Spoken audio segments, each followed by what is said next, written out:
Okay, let's get things started. So this video is gonna be a lot more different than our usual videos. For the most part, the last few videos have been just pure discussions, commentaries, if you will, about certain works. And then prior to that, it was just what was I? Oh yes, I was doing a little bit more of a historical review and how the Constitution of Athens functioned, and then prior to that were analysis regarding the Platonic dialogues. And what makes this video so different? Well, this video is about how to learn about classical Athens, and I have a couple works here that I picked out. Some of these works are something I chose that I read during college. So some of these lists are probably what were in my syllabus when I was learning about classical Athens. I did add a couple of other books. I added a scholarly work and a different edition of Euripides. But that's about it. But for starters, we have Herodotus. Herodotus is... I think you have to start with Herodotus if you want to learn about ancient Greece and classical Athens in general. Herodotus provides us narratives of the Greek and Persian wars, not the Greco wars. And why are these wars so significant? Well, these wars was Greece defending their autonomy against the Persian Empire. And there was two invasions particularly, one led by Darius I, and then the second led by Xerxes I, which was Darius I's son. And it's just crucial because it just shows that it shows in general the power that the Persians have had in the ancient world, because this does not even stop during the times of Alexander the Great. I mean, Alexander the Great does end the Persian Empire, but that just becomes the Parthian Empire. So, yeah, and other things about this, it shows, first of all, democratic Athens' evolution. It shows how Solon was really, he was not the founder of democracy, but he was heading into that direction in a way, and that's all covered in Herodotus. And everything that I was covering in the history of the Athenian Constitution, or how it became more democratic, is in this work. And what else? Most importantly, how could I forget? It shows here the relationship between Sparta and Athens, which were at the time the two powerhouses of Greece, and how that relationship eventually comes into a war, leads to a war that lasted about 30 years between them. And spoiler alert, the Spartans win, and Spartans have basically they take the hegemony spot. And I believe Herodotus doesn't, not from what I can remember, but it does show like glimpses of Athenian dominance over the Greek world. And anyhow, putting Herodotus at the side because it's a very important work, but when you're reading this work, it's important that you read this one to Plutarch. Why is Plutarch important here? Well, he has in-depth details about certain figures within Herodotus' narrative and Thucydides' narrative. Solon, Themistocles, Aristotle, Cimon, and Pericles. Well, Cimon and Pericles is not really relevant in Herodotus' narrative yet, but so far it's Solon, Themistocles, Aristotle, Cimon, who Plutarch provides us a pretty more micro view of of how we can learn about these great figures of Athens here. And it's important that you learn about these figures because they play a major role in Athenian democracy and how everything came to be that led to the classical age. And then Pericles, Nicias, Alcibiades are figures in the late Athenian Empire period. Lysander is not he's not an Athenian. He's actually a Spartan. But Lysander plays a big role in the fall of Athens, which is the name of this Penguin's Classic Edition. Reminded that Plutarch's lives here are parallel lives, so meaning you have to read them with the Roman counterpart. And usually the Greek counterpart comes out better because Plutarch was a Greek, and he was pretty proud of his heritage. And don't get me wrong, sometimes the Romans do come out looking pretty well, but not to the point of the Greeks. But anyhow, let's put this on the side because this is still relevant. Now you have to read Thucydides' History of the Peloponnesian War. My favorite book, honestly. I think I should reread it this year, actually.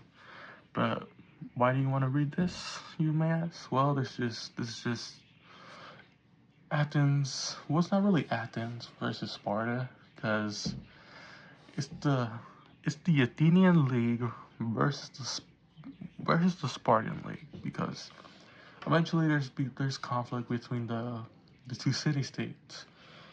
Some people do not like to be oppressed because the Athenians they were really not cruel. Well, they could be cruel, but they ruled by force pretty much.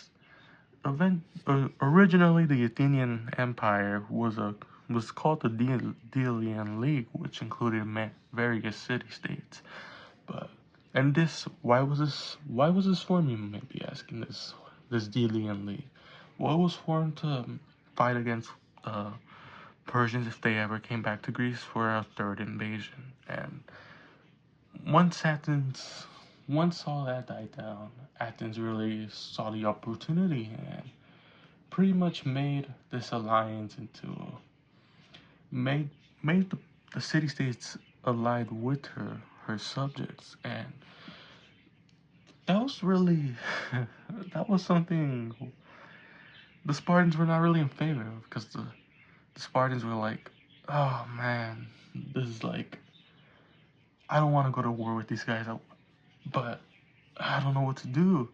And this is displayed at various times and throughout the life of Pericles and throughout the city's narrative, because apparently the Spartan king of that time, during when the Peloponnesian War was about to break out, was actually good friends with Pericles, and the two were actually discussing, because they wanted to prevent this war, but eventually things just broke out, and so it just went the way it is. There's notable what's it called, things in here. There's Pericles' funeral oration, which is pretty iconic. There's also the Melian dialogue, the whole might equals right thing, and then there's also eventually the failure of the Athenian expedition to Sicily. And this overall shows pretty much the power of Athens and how it degraded over time when they went against their democratic institutions. And it really just showed how great Pericles was as a leader in general. But we have to keep in mind that Thucydides was a pro-Periclean. And what does that mean? Well, he was very supportive of Pericles and whatnot. So, in a way, it's a bit. It makes, in a way, it makes it kind of questionable reliability. But Thucydides is as reliable as it comes because of the way he records his history and how he writes it. It's very different between Herodotus here, which is mainly a bunch of storytelling. Herodotus basically throws a bunch of stories at you and you decide which of those stories sounds more right?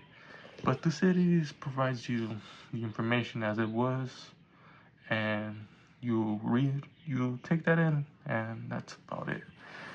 So this is pretty much the historical part of Athens, and a little bit of Greece and the whole relationship between Spartans and Athens. Now, another thing I want to, before we get into the whole cultural aspect of Athens, this is the scholarly work I was talking to you guys about. It's important that you always have yourself a scholarly work when you're reading ancient works.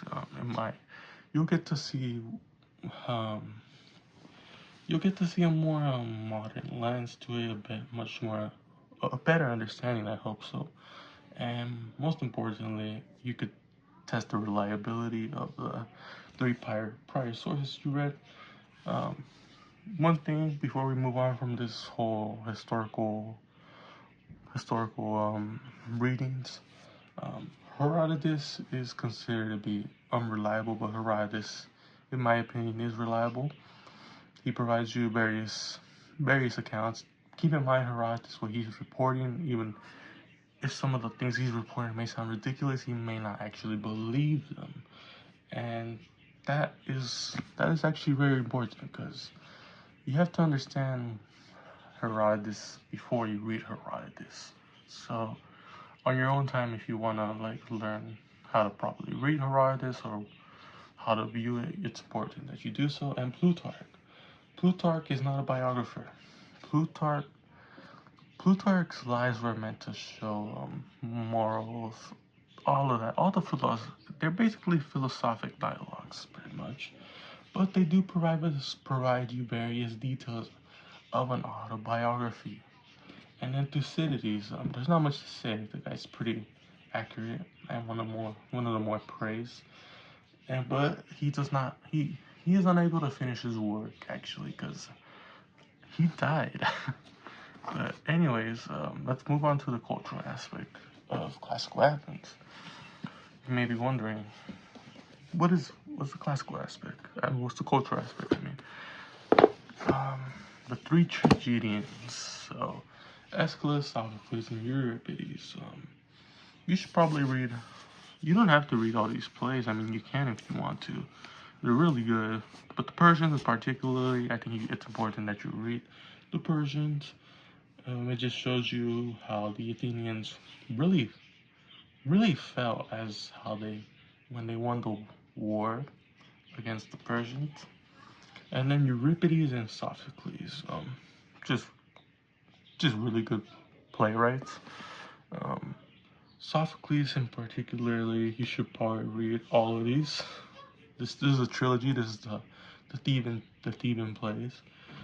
And Oedipus the King serves as well, not exactly, but you have to realize that some of these plays were written with certain political figures in mind at the time, so they could have been used to speak about their opinions of the politics at that time. So in that case, Oedipus the King could be an analog to Pericles in a way, because Pericles was thought as a know-it-all and whatnot. And Euripides is just a good playwright. I recommend you read the Medea in specific if you want a little spice to your evening. And last but not least, let's get into the Platonic dialogues. The Platonic dialogues this one in particular includes the Apology, the Credo, the Phaedo, and another one I'm forgetting, but it's a good introduction to Plato and Socrates and the major figure in Athens, so it's important that you get acquainted with them. And yeah, that's about it, because I have another video to do. But yes, these are the works you should read, and until next time, I'll see you later.